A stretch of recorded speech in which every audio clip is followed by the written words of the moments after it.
Good evening, everyone, and welcome to the Environmental Justice Community Neighborhood Meeting.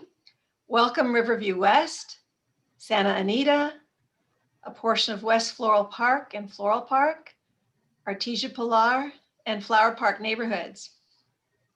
Thank you most genuinely for joining us tonight and sharing your evening with us. This is the 10th and the final in a series of community meetings that are being held through May. These meetings are being conducted to get your input and feedback about issues impacting the environment and the quality of life in your neighborhood. Your participation tonight will assist city staff in finalizing the general plan update that will be considered by City Council later this year. We'd like to acknowledge if there's any council members that are with us tonight. I believe Councilwoman Pham is with us tonight listening in, and we welcome her. Is there anyone else, Margarita? We have Councilmember Jesse Lopez also on the call. Very good. Councilmember Lopez, we welcome you, and if you'd like to share any comments, feel free to do so. Otherwise, we'll continue on with our meeting. And before we begin, we'd like to take a minute to introduce the staff, the team that's helping out tonight. So my name is Melanie McCann. I'm Principal Planner in Advanced Planning section and helping with the General Plan update. We have Margarita Macedonia, our Senior Community Planner. We have Alyssa Ventura, our Planner and Technical Assistant as well. And we have our two interpreters with us, which we'll introduce a little more fully in just a moment. At this time, Alyssa, if you could provide some instructions on how to participate during the meeting and for those that need interpretation, and then introduce our translators as well. Thank you. Yeah, so we do have Spanish and Vietnamese interpretation available today. And in order to access that, you'll be able to see a little globe that you'll be able to click on. And then you'll be able to select either Spanish or Vietnamese. And Nilda will be translating in Spanish. Nilda, if you can give the instructions in Spanish, please. Sí, buenas tardes. Vamos a tener esta junta en los idiomas disponibles de español y vietnamita. Si desean traducción al español, nada más tienen que hacerle clic en el globito donde dice Spanish, español, y la traducción será traducida al español. Yeah. Thank you. And then we have two who will be providing interpretation in Vietnamese. Two, if you can provide the instructions. Thank you. Dạ, kính chào quý vị. Hôm nay là bữa cuối chúng tôi trình bày về cái đề tài gọi là quân bình về môi trường. Nếu mà quý vị người Việt muốn nghe thông dịch tiếng Việt thì ở phía dưới cùng của cái màn ảnh, quý vị sẽ ở bên tay phải, quý vị sẽ thấy một cái quả địa cầu. Nó đề là chữ interpretation. Thì quý vị nhấn vào đó, quý vị sẽ thấy hiện ra màn ảnh, rồi sẽ thấy là tiếng Anh là English, hoặc là Spanish là tiếng Tây Ban Nha, hoặc là Vietnamese là tiếng Việt. Thì quý vị nhấn vào Vietnamese là tiếng Việt, quý vị sẽ nghe tôi thông dịch. Dạ, cảm ơn quý vị. Thank you. And then for those of you that are English speakers, monolingual English speakers, you will be able to select the English interpretation feature in case we have a Spanish participant that's speaking or a Vietnamese participant speaking. So you'll be able to switch to that line to be able to listen to what the participant is saying. And then there are a couple ways for you to participate tonight. You'll be able to use the raise your hand function if you'd like to grab our attention, if you want to speak throughout tonight's presentation, and you'll be able to also type your question in the Q&A box or the chat box. And for those of you that are only dialing in, dial *9 to raise your hand and dial *6 to unmute yourself. Thank you. Thank you very much, Alyssa. And again, thanks everyone for taking the time to be a part of this meeting tonight. So the topics to cover tonight are what is environmental justice, what is the Santa Ana General Plan update, what exactly constitutes an EJ neighborhood, and most importantly, we want to allow time for listening and the community comments and discussion. So before we give a little bit of a background, we wanted to ask a couple questions. Alyssa, if you could start the first poll. So we can get a better idea of what you're familiar with. The first question is, are you familiar with environmental justice issues in your community? Yes or no? And the second question, feel free to jump in and start the survey. The other question is, have you heard of the city's general plan update?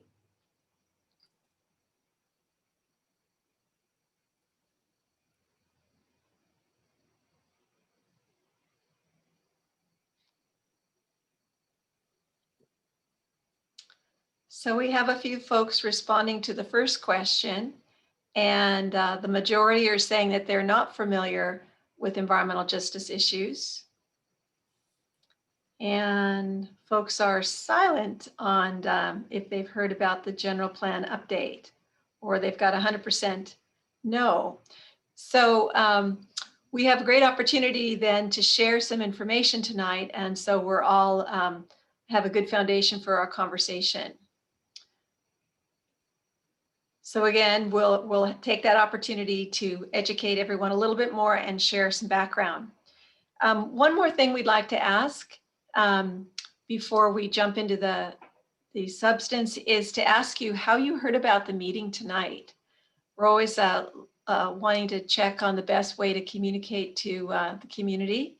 So we're asking, how did you find about tonight's meeting? Was it through a meeting flyer that was mailed to you? Was it through a yard sign in your neighborhood? Did you receive an email? Did you hear about it through a next door message? Or was it Facebook or an Instagram message? Or maybe it was a friend or a neighbor that mentioned it to you? Or could it have been an announcement from your church or organization? Or did you find out about it on the city website? Or was it something else that's not mentioned here?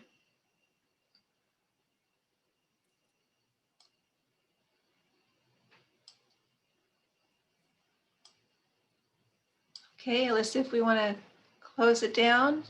It looks like the majority of folks found out from the meeting flyer that was mailed to you. So we're glad to hear that, as well as Facebook and Instagram was a close second at 40%. Great. So I'll jump right in now to first answer the question of what is environmental justice? So I assume most of you have heard the term environmental justice, even if you've not gotten a good understanding of what it is. But essentially, it's when certain portions of a community are burdened disproportionately or have a higher burden of pollution and health risks than other areas of the community. And environmental justice seeks to correct this imbalance and to improve the quality of life in all areas of a community, with focus on these areas of disadvantage. So this slide gives a quick overview of the city's general plan. We have a draft general plan that's available on our webpage, and it's a document that is a guide for not only our physical development of our community, but the overall quality of life, economic health, environmental sustainability of our entire community. And these colorful images you see below are the different elements or topics that are covered that impact the quality of life in Santa Ana. So just to give an example, on the left here, one element is the land use element. Another is the historic preservation element, which is new, or the circulation or mobility element, open space element, the safety element. Those are all the different components that make up a quality city. And there's policies and programs in each one of those to help guide our future. The 5 words at the bottom of the screen I'd like to draw your attention to, and that is that when we did our early outreach a few years ago, the themes that we heard from the community that were most important that kept coming up were the idea of the importance and value of culture, sustainability, health, education, and equity. So in our general plan, we've called these our core values. And through each of these different elements, these chapters, if you will, we identify where those important values are reinforced through policies and programs. So getting back to environmental justice, in 2016, the state legislature enacted something called Planning for Healthy Communities Act. It's also known as SB 1000. And that legislation requires for cities like ourselves that are updating our policy document, our general plan, that we need to take a closer look at our disadvantaged communities in order to reduce the risks of compounded health issues, take the opportunity to promote community and civil engagement for those disadvantaged communities in this planning and public decision-making process. And also the act directs cities to prioritize improvements and programs in those disadvantaged communities. So what is a disadvantaged community exactly? It's a combination of things, and we'll describe it in the next couple of slides, but in general, it's a combination of areas, geographic areas, that have statistics that show they have a higher risk of exposure to pollution, be it water, air, or soil. These residents may also have burdens, socioeconomic burdens, and health issues more than other areas. And frequently they're located near freeways or major roads or adjacent to industrial areas. What you see before you is the criteria used by and created by the State Environmental Protection Agency to help cities identify where their disadvantaged communities are. And so before you, you see 20 different indicators. The ones on the left side relate to pollution burden. And an example might be that it's an area that might have toxic releases from industrial facilities, or it might be an area that is near a cleanup site or underground water contamination. And on the right side of the slide, the other types of characteristics relate to the population itself. So it could be areas where residents have a higher incidence of asthma. It could be where their educational attainment level is lower and potentially their poverty level is higher, or they're linguistically isolated. So all of these different factors are put together to help define an environmental justice area. So that information is gathered by census tracts. So the little lines that you see throughout this map are census tract boundaries. And as you can see, this is the border of Santa Ana. The colors that are in darker orange, almost red, are the areas of the highest burden for pollution and different socioeconomic issues. So those are the areas in Santa Ana that are considered disadvantaged communities. So this zooms in a little bit more. The areas in bright pink are the census tracts that are considered environmental justice or disadvantaged communities. And the areas that are outlined in yellow are actually more new information from just a few months ago, where they're updating the model and they've actually added additional census tracts to our community as having the top level of burden. The area that's black and white hatched is one census tract that actually fell out of being an environmental justice community. And so these circles on the left show what's been the most reoccurring issues for our disadvantaged communities. So they relate to air quality, lead risk, linguistic isolation, and all of these other ones that you can read on the screen. And again, this PowerPoint will be available online. So at this point, we'd like to pause and in a moment ask you a question about what neighborhood you are in. But first I'll walk you through it. We have 6 different neighborhoods that were invited tonight. And the one on the map here, on the left, we have Riverview West. The yellow is the boundary of the neighborhood association. The area in pink, as you saw in the earlier map, is the portion of the neighborhood that's considered an environmental justice census tract. And then number 2 is Santa Anita. Number 3 area is Artesia Pilar. And we've already met once with Artesia Pilar, but the area that's hatched in pink came as a new addition. So that's why we invited the remainder of the Artesia Pilar neighborhood to join us this evening. So, and then number 6, we have Flower Park. And then to the north, we have just a small portion of Floral Park and West Floral Park in the census tract that straddles 17th Street. So at this point, Alyssa, if you could pull down the poll and we can see who's with us tonight. So if you could take a moment to answer the question, what neighborhood do you live in?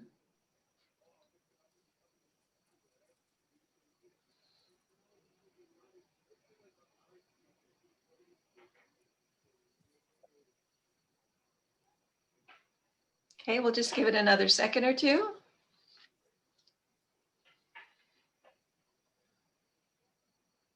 All right. So of the neighborhoods that we just spoke of, it looks like we have the most residents or our folks from Riverview West and Santa Anita. The largest percentage though tonight overall is from other neighborhoods throughout Santa Ana. So welcome everyone, and we appreciate you being here tonight. So with that, we want to open it up for discussion, and I'm just going to highlight again that we have an opportunity with our general plan update to consider changes to the goals, policies, and the actions that are outlined in that document so that we can together improve not only our existing but our future conditions for Santa Ana, with a special focus on the greatest need, those in greatest need, and help that need some additional help, like our disadvantaged communities. So with that, we're going to ask one more poll, and then I'm going to hand over the meeting to Margarita to help facilitate conversation. But this last poll will be answering the question, what are the priorities for your neighborhood from your perspective? So while you may have a variety of topics that are important to you, we're asking for this question just to identify the top 3. If you had to pick the top 3 priorities that the city can focus on to help improve the health of your neighborhood, what would that be? Would that be a focus on air or water pollution? Would it be a focus on roads, streetlights, and other public facilities? Is it access to healthy food? Is it actually housing and affordable rent?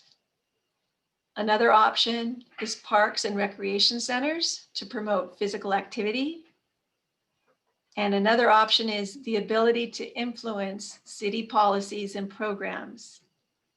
And last but not least, the option of quality education. So again, the poll allows you to pick your top 3.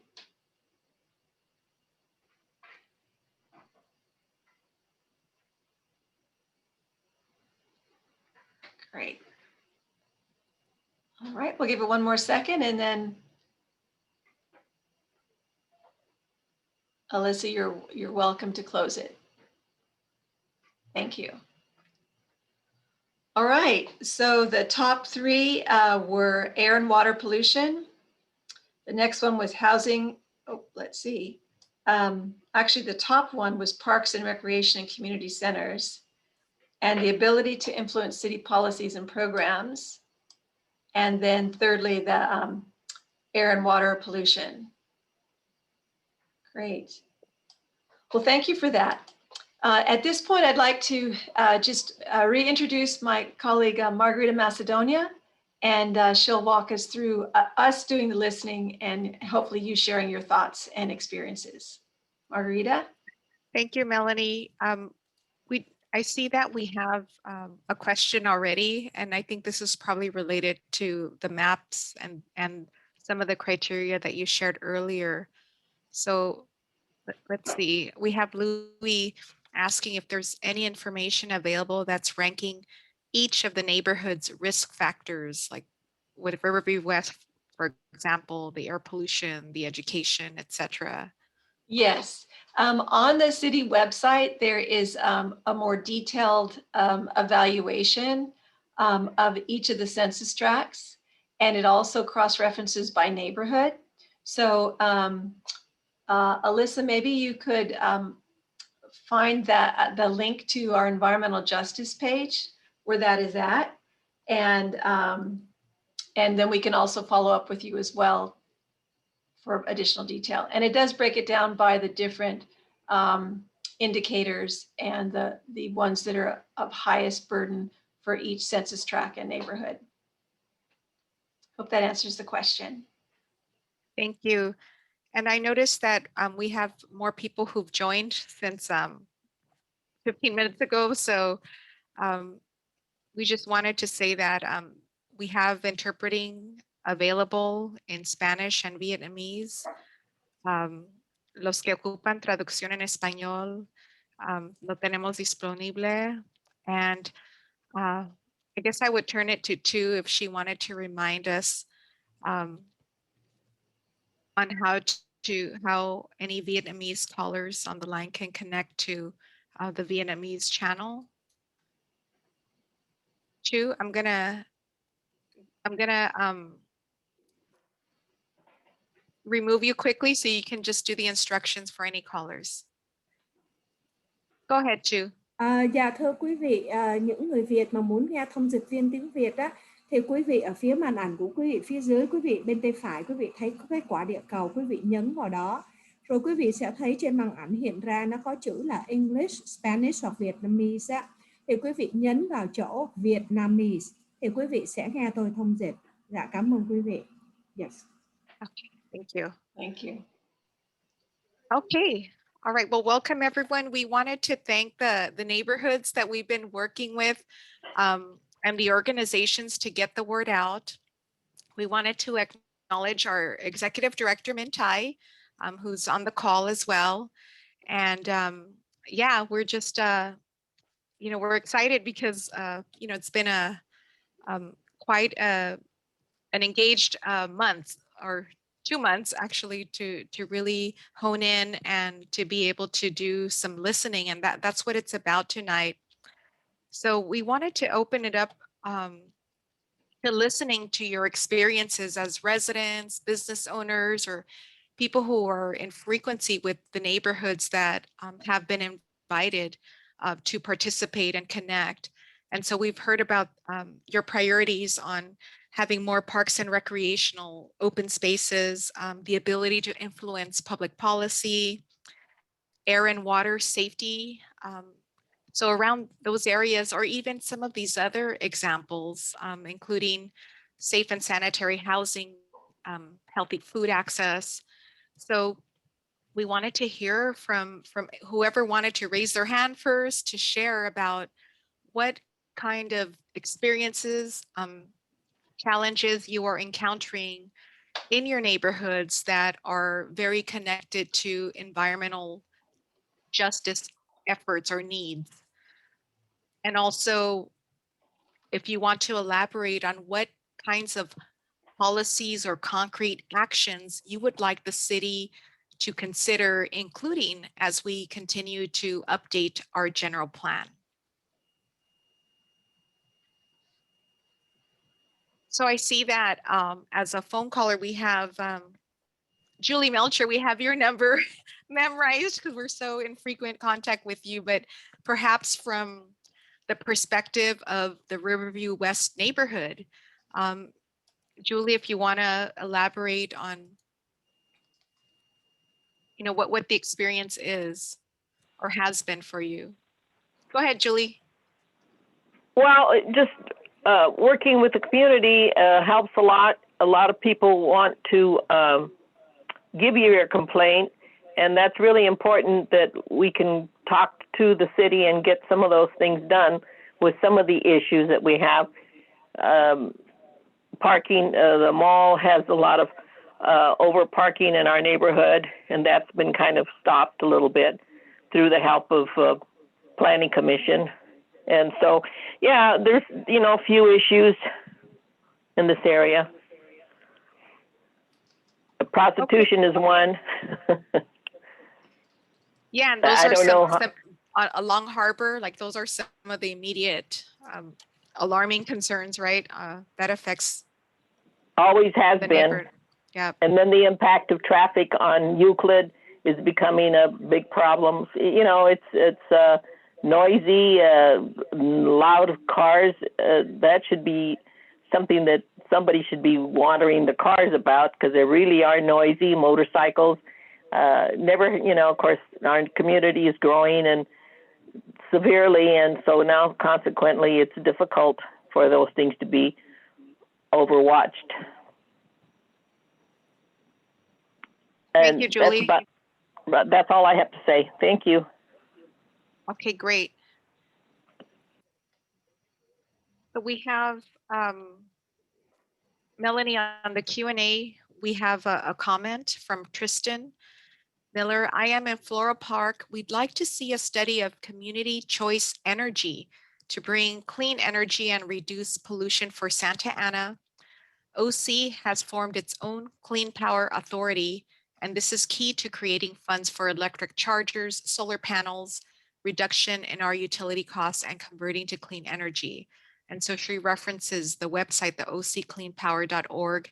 We'd like to see this studied as our pollution is going up, and that impacts our health, and our utility rates are going up. So thank you, Tristan, for that detailed comment. And then Louis has a follow-up. Given the pandemic, has there been any change for expected influence of the streetcar when it begins operations? Louis, if we can call on you to elaborate a little bit more on your question.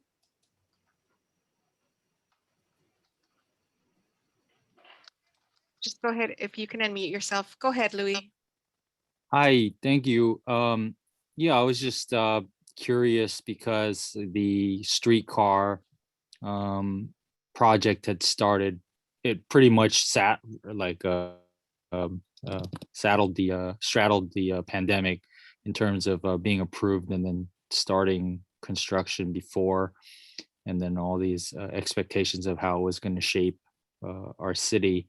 And then now, given that, culture has gone through a lot over the last year, and public policy changes and questions have come up, like, has there been any updated expectation about how that might shape the city going forward? Thank you. Thank you, Louis.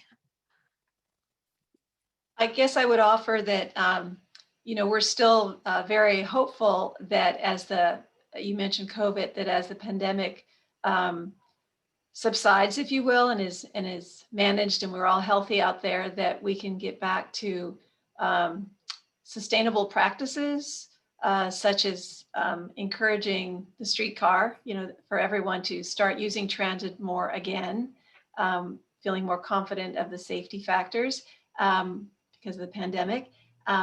So I see us as still being very hopeful that the streetcar will be implemented, and the vision of creating cleaner transportation, if you will, and to be able to have some amount of development adjacent to the streetcar, and it serve the downtown, et cetera, that goal and that vision is still bright, and we're still very hopeful. I wanted to, Thank you. Min, did you want to add to that?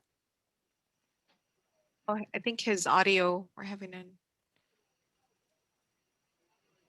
Does that answer your question, Louis? Yes, thank you very much. You're welcome. All right. So let's, so we're going into the Q&A box again. And so Tristan had a follow-up question. How do we get this studied, as Santa Ana is listed as one of the top 5 cities least prepared cities for climate and environmental impact by the Notre Dame report, Councilmember Jessie Lopez mentioned this in an op-ed in Voice of OC article. And so Tristan has shared the article.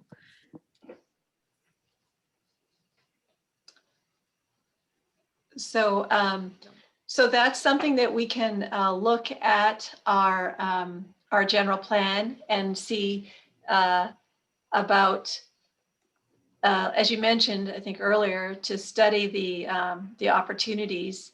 There's been a number of sustainability organizations and programs, and some make sense for City of Santa Ana and some don't. And we need to get back to studying it and prioritizing what makes the most sense for Santa Ana. So thank you for that comment. And we'll look at that, those articles. And as well, I wanted to acknowledge that Councilwoman Lopez is on the call as well. And we appreciate you joining us tonight. Thank you, Melanie. Mm-hmm. If we have any other folks on the call who would like to raise their hand and share about their experience regarding environmental justice or what priorities are most important to you.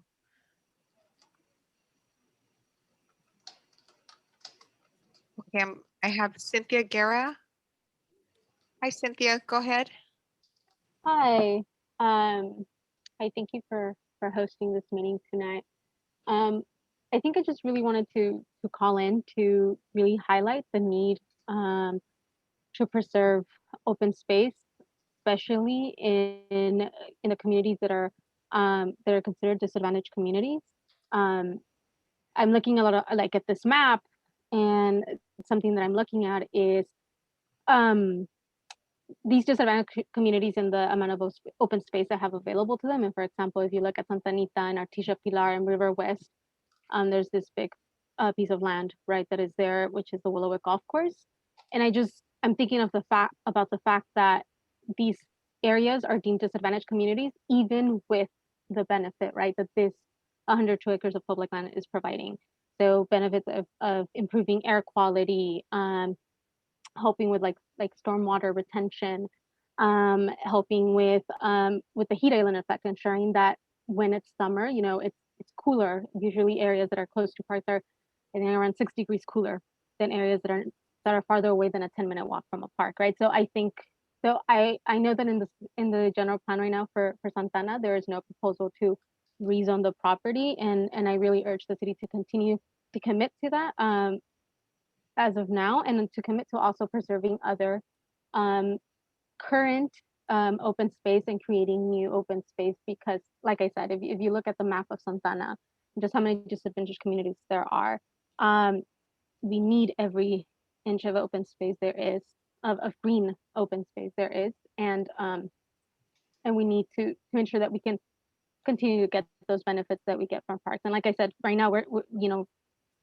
the neighborhoods invited are Artesia, Pilar, Riverview West, and Santa Anita, and those are all parts, the areas that are disadvantaged communities that are around this huge plot of land that is currently giving, right, all those benefits and health benefits that come from open space. So I just, my comment is just to continue with that. I live right on the edge of all these neighborhoods, so basically bordering Riverview West, Artesia, Pilar.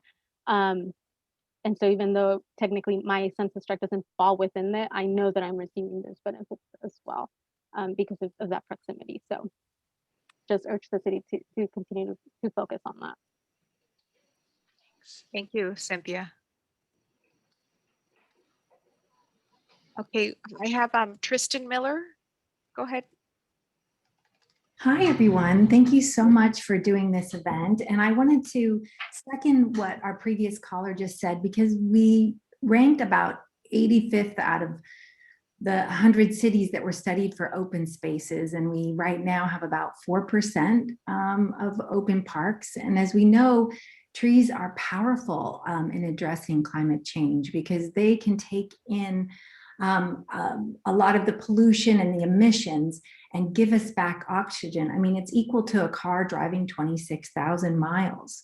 So we really need to make this important. It's not the only answer. And the reason why I keep bringing up community choice energy is I feel like the city really needs to study it. We've had like a PowerPoint at the February meeting, but it wasn't a real study of our load data and how much it would reduce our pollution, because our utility rates have gone up 45% over the last 5 years. And this is the California Utilities Commission. And we don't have anything to show for it. We don't have more cleaner energy or better lines or better ways of delivering energy. So it's really important that our city seriously studies this. And the Orange County Power Authority has offered to do the free study for our city so we can really look at it. For example, an average person's utility rate has gone up, at least for my home, has gone up $1,200 a year. That's a lot of money. And this isn't for just cities that have big homes or small homes. The savings is for everybody. I'm a volunteer, and I just really want to see us to take it seriously and that we convert quickly to renewable energy. Because if we do, it's like taking off almost 78,000 to 92,000 cars off the road. This is a huge systematic change that we can do that's right within our fingertips. And it also can create a microgrid because there's so many incentives, because our ratepayer dollars stay right here in our city instead of going to a utility company. They come back to help us build parks. They come back to help us give reduced rates for our government buildings, for our schools. I mean, one CCE was able to give teachers raises, was able to reduce costs for their energy, like upwards of 30%, and gave COVID relief to every utility payer. So it's really important that we take a look at it and get our community involved, because this is one of the biggest ways that we can bring environmental justice. We can't keep asking our residents to pay 45% more.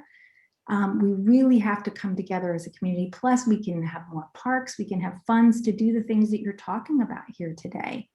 So thank you so much for listening. I teach art and teach the climate crisis in a lot of our schools here in Santa Ana. So it's something that's very important to me. I volunteer my time, and I really want to see our city come together around this issue. So I thank you guys so much for all your time and support.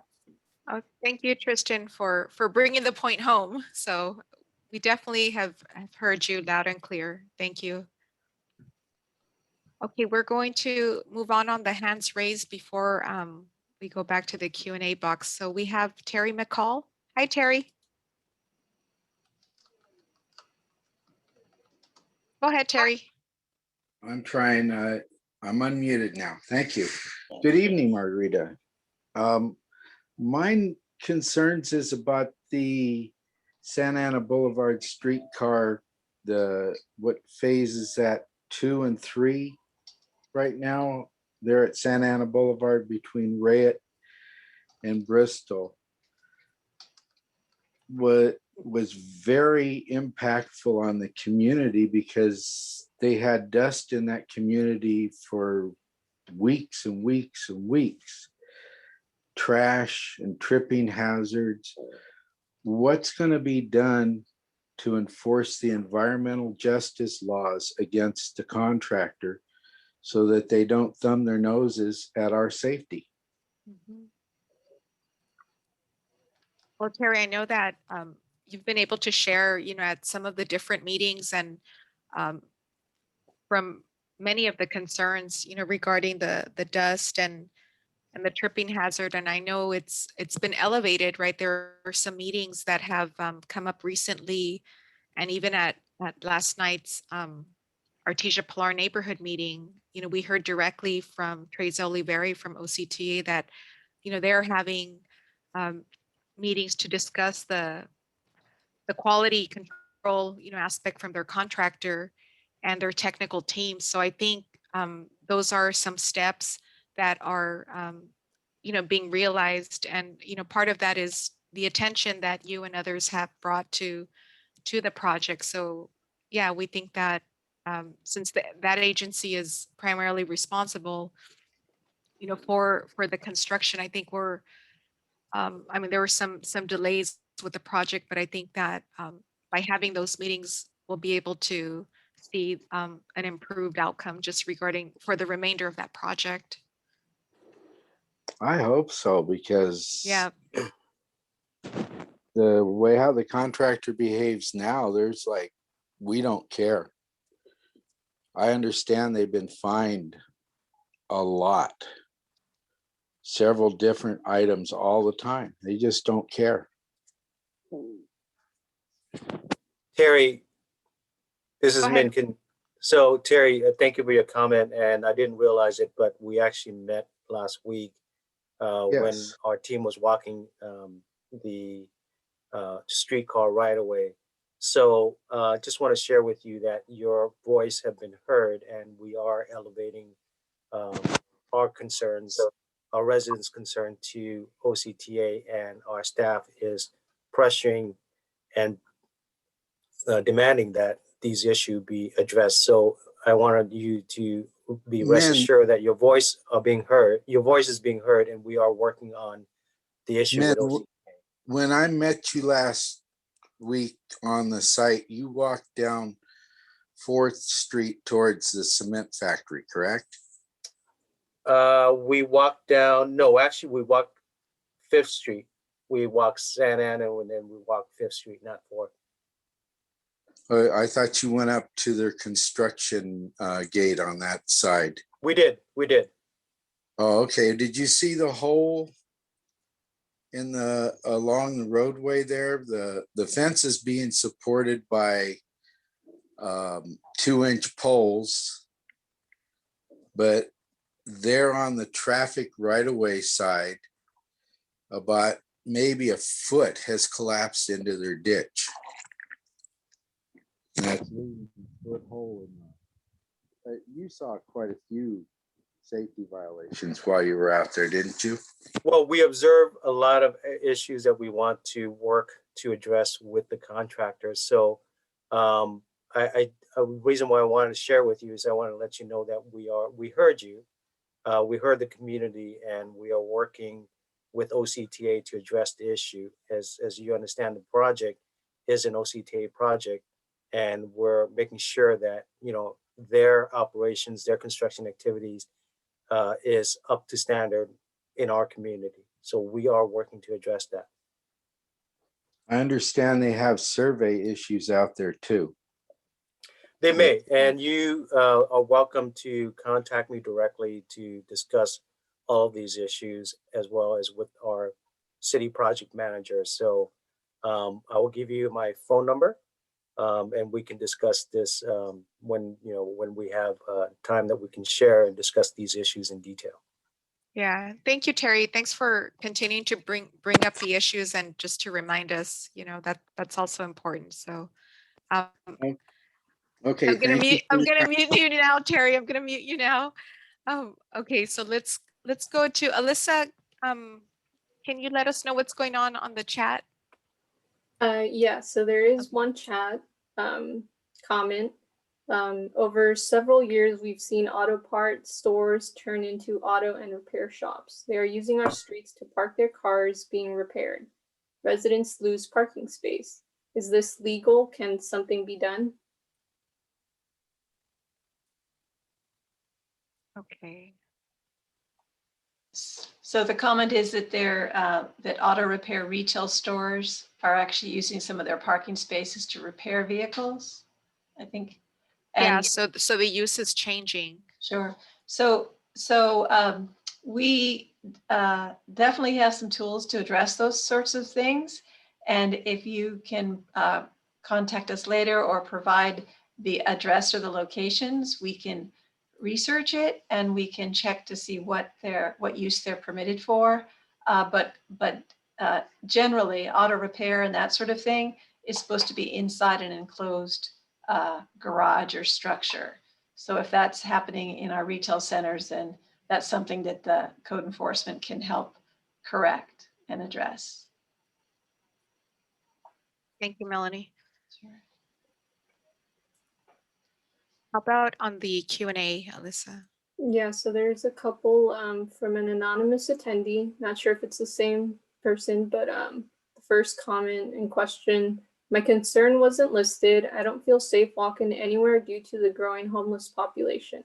Where can I find more information about what's being done?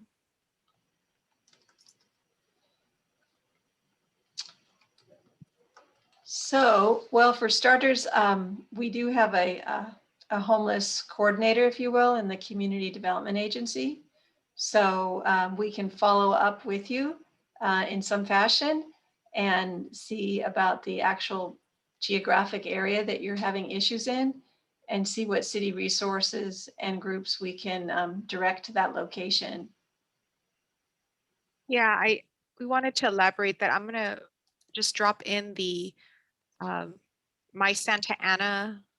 It's an app, but we also have the online page to be able to report different community concerns. So that's what we're, and including the homeless. So just to expand on Melanie's response, the quality of life team, they respond to all different homeless complaints throughout the city.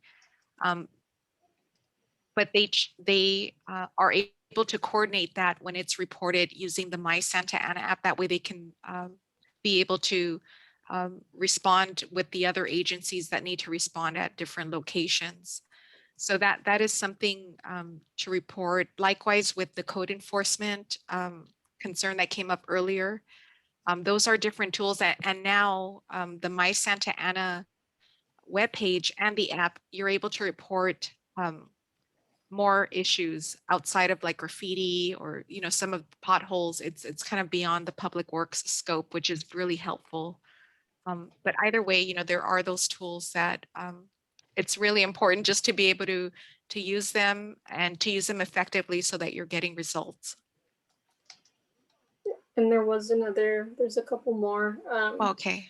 So we are Santa Anita residents. We have lived here for over 40 years and we have experienced a big spike in population causing parking issues, poor curb appeal and quality of life. Does the city of Santa Ana plan to inspect overcrowded rental homes to control this trend?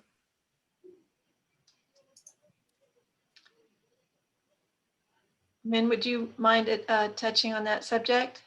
The answer is no. That's an issue that we don't address as housing is something that the city has tried to regulate before. The court has indicated and put an order on the city that we don't regulate occupancy and the number of residents in a family within a residence.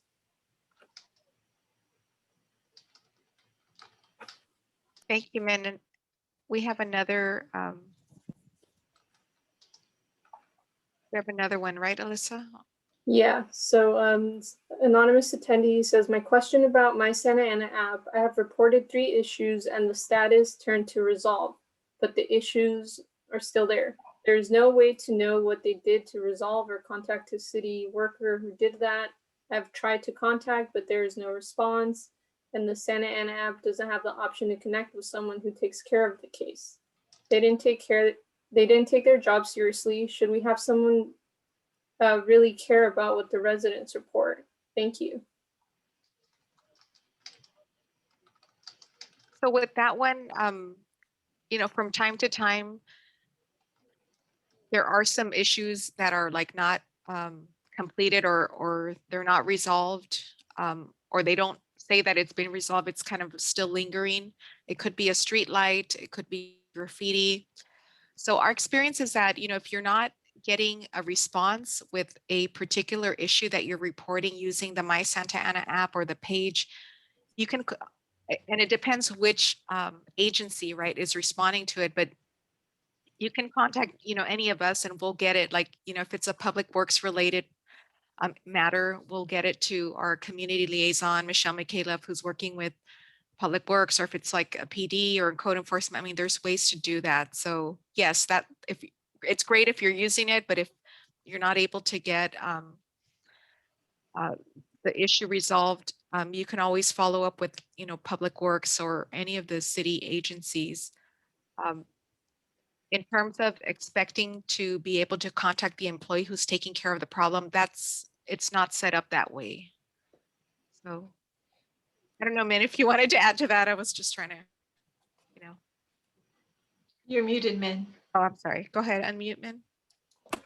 I'm sorry. So I think that's a great answer, but if you have any specific concerns that you feel are not being addressed, please contact us and follow up, and we will take down the information, the concern, and follow up with the appropriate department and the staff.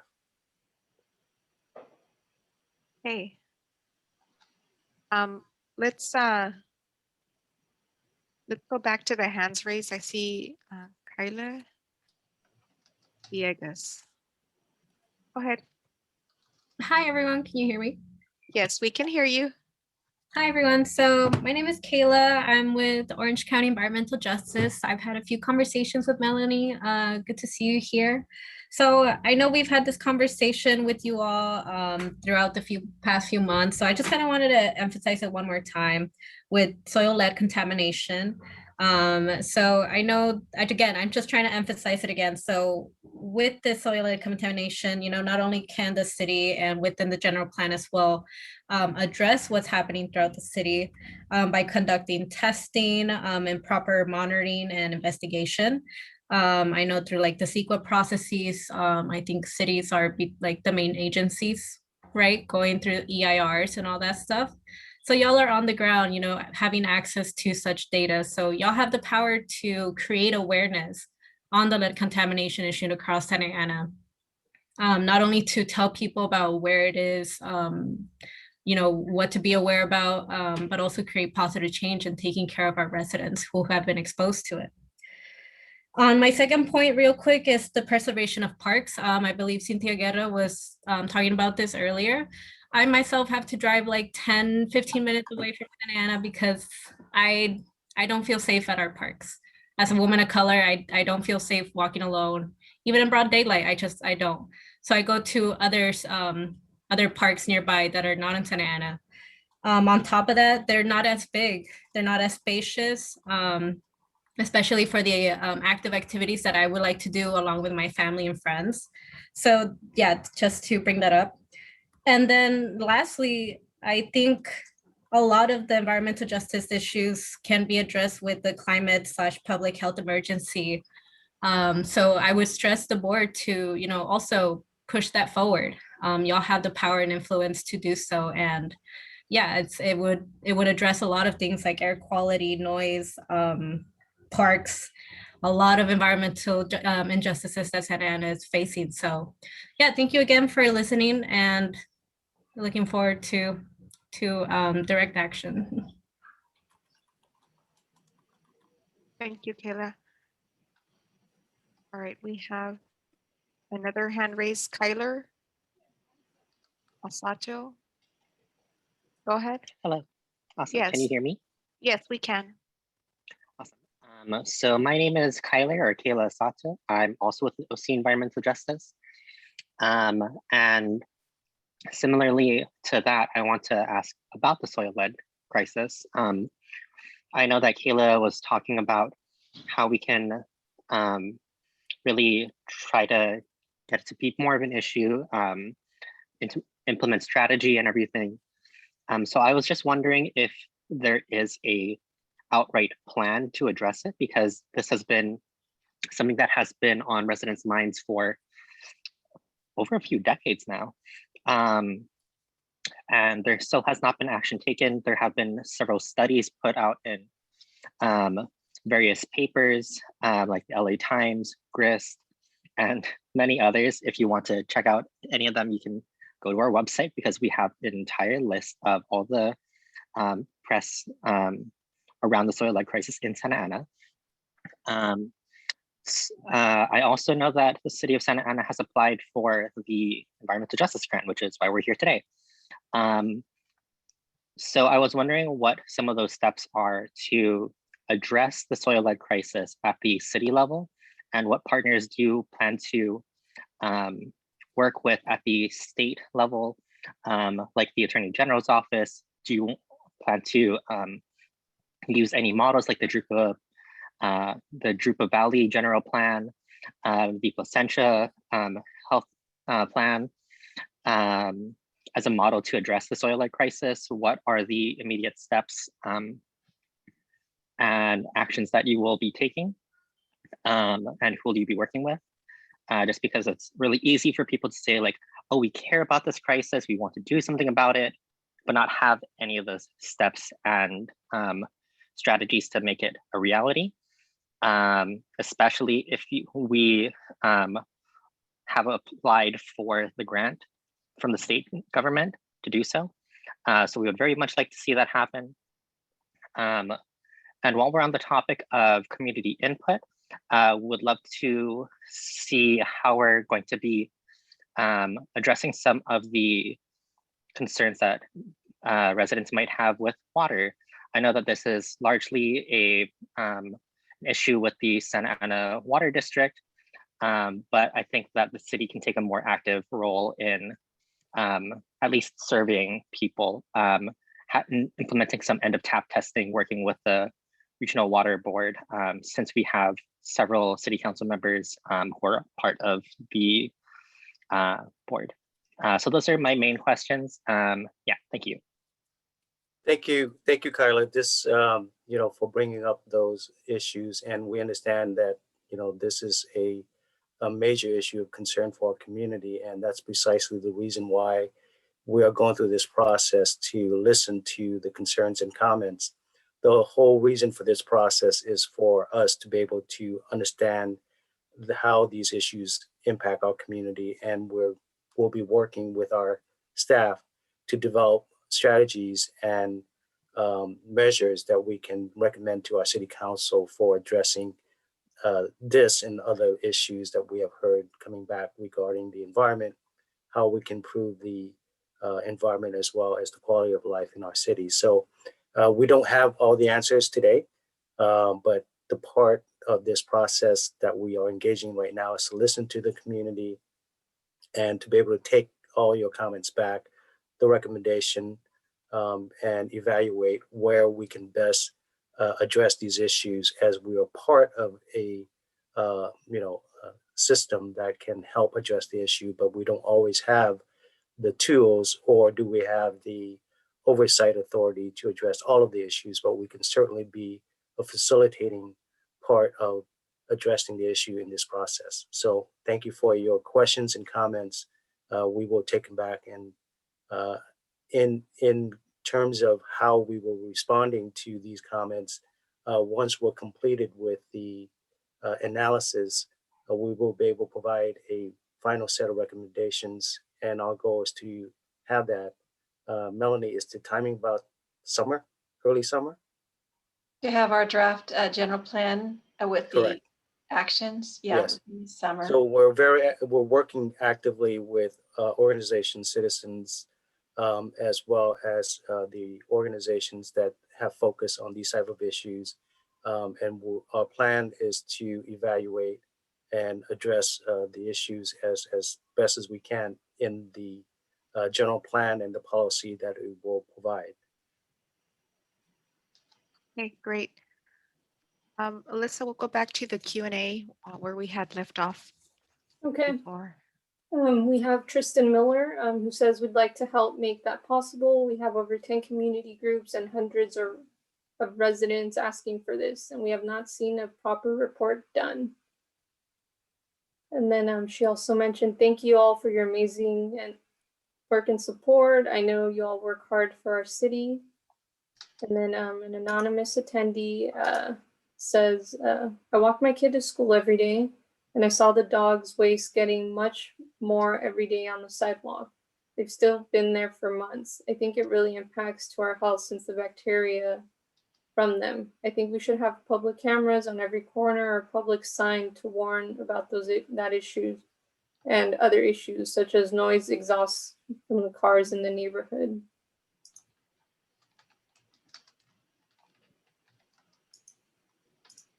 And then Enrique says that is a huge issue that needs to be addressed. And then Tristan Miller, thank you to our translators too. And an anonymous attendee says many of our parks were closed due to COVID. Homeless have been using our park. Is there park rangers checking our parks? Is that a question? I think, yeah, I think that is a question. So I know that there's a corporal from the police department who's helping to oversee that, Corporal Lopez. So Corporal Alex Lopez is the one who's coordinating that effort. But I think what's been mentioned is when there are issues happening at the park, things that anybody could see, including staff, that we are to call in the police department if there's anything actively going on or something that's inappropriate, illegal happening at the parks. Okay. And then there's a couple more. Tristan Miller says, how do we reach you? I provided my contact information in the chat. So if you guys have any concerns that you want addressed, you guys can email me or call me. And then Thanks, Tristan. yeah, and then another comment that Tristan made, we are here to be supportive resource too.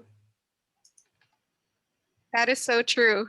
All of you who are on this call, I mean, I think we're definitely counting to be a supportive resource for this whole effort collectively. Yeah. So two more, anonymous attendees. Some of our parks have cameras. Do they work? Our community center has broken into several times.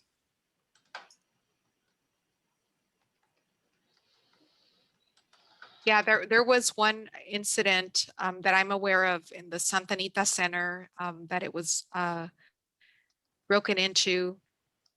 And so, yeah, that question has been shared with Lisa Rudloff, our Executive Director of Parks, on the follow-up. So thank you for that.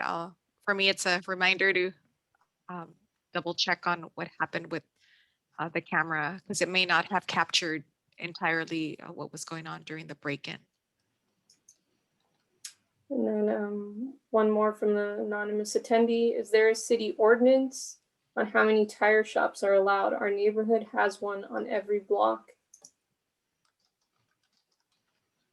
So to answer that question, the zoning ordinance is a tool to address where a certain type of business can locate, but it does not regulate the number of businesses that would be within that zone. So we do specify which zone it is specifically allowed and which zone it is not. But within the zone, it does not regulate how many tire shop, for example, are located within the block or the zone. So yeah, I hope that answered the question, but it does regulate where it can be in terms of the zoning.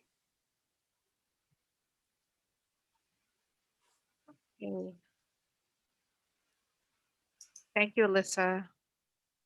I also see that Kayla is echoing about being in favor of community choice energy. So that's something that Tristan had shared earlier. So, okay, great. Thank you for that. Do we have anybody on the call who has not spoken who would like to share? You can raise your hand.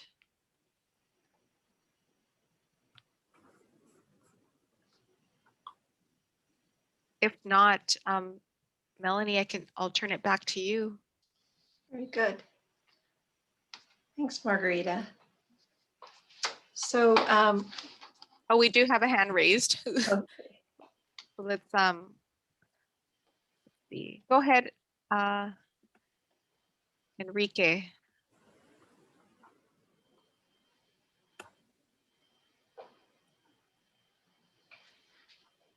Go ahead, Enrique.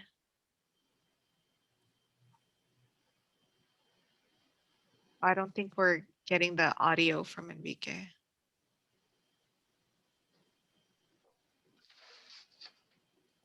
If you want to enter it on the chat, Enrique, or on the Q&A, we'll certainly share that with the group. Okay, Melanie, back to you. Okay, very good. Thank you. So what we have on the screen here, for those that aren't familiar with the general plan and how it's organized, or environmental justice, you're still coming on board. This is an example of one of our elements, the land use element, and a draft action that was incorporated in the draft in response to what we heard from residents earlier on. And it says to update the city's zoning code, which has development standards and operational standards for industrial uses, to address the incompatibility that there might be with adjacent uses, sensitive uses such as residence, schools, daycare, community facilities. So this action would be in the draft that council would consider, that we would evaluate appropriate, say, minimum distances or landscape buffers between polluting industrial uses or impactful industrial uses and residents and schools and what we call sensitive uses. So that's one that's been identified for at the last part here, it says PBA and 2021. It was identified in the draft to start in on that in 2021, which is just around the corner. So another example of an action is in the conservation element, is to establish an environmental quality team, if you will, to evaluate, monitor, and make recommendations to address a variety of environmental hazards, including air quality, with a special focus on environmental justice areas.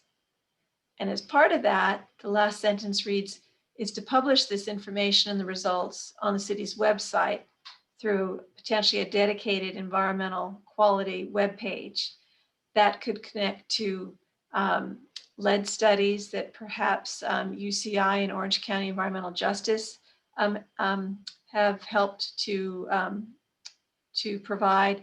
It could include locations for the Department of Toxic Substances where the cleanup areas are. It could have a variety of articles. And it's an opportunity for us to all share information and be knowledgeable about the things impacting our community. So those are just two examples. So as we go back, and from what we've heard tonight, we'll go back and look at if there's additional actions that could respond to some of your comments and topics, and refine the ones that are in the draft as well. So with that, we are winding down the environmental justice outreach, if you will. The survey that's been online since early March will be closing at the end of the month. So if anyone has not yet completed the survey, we encourage you to do so. It's available in multiple languages. And with that, we will be refining the draft this spring, bringing it and some of the major changes to Planning Commission in a work study session later in spring. We need to then revise the environmental impact report associated with the general plan, and then make our way to the public hearing to allow for additional review by the public in late 2021 and for city council consideration. So with that, if you're not familiar, our webpage is right there, our email, our phone number, and we appreciate those that did provide their contact information in the chat so we can follow up with you. And on the left here, we have hard copies as well of the surveys in Spanish, English, Vietnamese, and also for the Cambodian population. So with that, we'd like to thank you very much. And we really appreciate the thoughts and the sharing that you provided tonight. Melanie, we have a question from anonymous attendee. The Santa Anita Center was built in the early 70s. The center is small. Are there any plans to build a much needed center? So that is, that's been actually a couple of questions already from residents in the west end of the city. So we know at the most recent Santa Anita neighborhood meeting, there are park improvement plans in terms of like building a new center. Yeah, I don't know what the timeline is. So we'd have to get back to the neighborhood on that timeline so that there's just a more concrete, information to share on what to expect for that project. I know the neighborhood has wanted to have the center replaced for quite some time. Right. And I'm not sure of the details that you're sharing, Margarita, but just to emphasize as well that I'm sure most of you know that the parks master plan is underway, and they will be evaluating, prioritizing improvements and needs. So that'll also be a good source to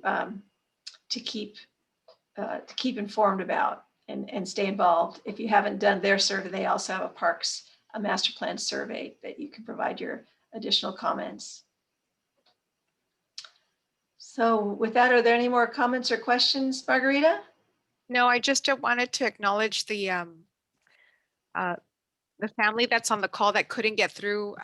They emailed me, they're having some audio issues. So just wanted to acknowledge Enrique and Yathrib, who we spoke with earlier, and we were excited that they were going to be joining us on the call, and they're from the Santa Anita neighborhood. Perfect. Yeah. Great. All right. Well, we encourage you to contact us if you have additional thoughts, and if you'd like to be on the emailed specifically for milestones regarding the general plan, again, just email us and we'll keep you informed. Thanks very much. Thank you, Melanie. And I'd like to say thank you, everyone, for joining us tonight. I see that we still have Councilmember Lopez with us. Councilmember, would you like to say a few closing comments? Yes, thank you, Director Ty. This is our last EJ session, and that's really Oops. Okay, we lost. Let's try again, Councilmember.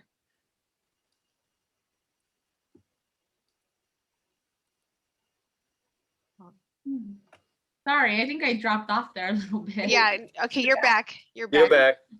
Okay, well, I was just saying that this is our last EJ session, and I can hear, recognize some voices. I've been in a couple of these now, and I know some of you have been on more than a couple of these as well. And so I just want to thank you for your commitment to the work that we're doing, and for sharing your concerns around the quality of air, soil, lack of green space, and everything that we've heard tonight and in other sessions. And again, thank you for being here tonight, for participating and sharing your concerns. And thank you. Very good. Thank you, Councilmember. So with that, I really do appreciate everyone joining us tonight. And please, if you haven't done so, go online and complete our survey, as that will be wrapping up soon. That will also be a very critical part of helping us to work with the issues that have been identified and develop policies and measures to address those issues and make recommendation to the City Council. Again, thank you. And I hope everyone have a great night. Stay healthy. Good night. Thank you. Good night. Bye.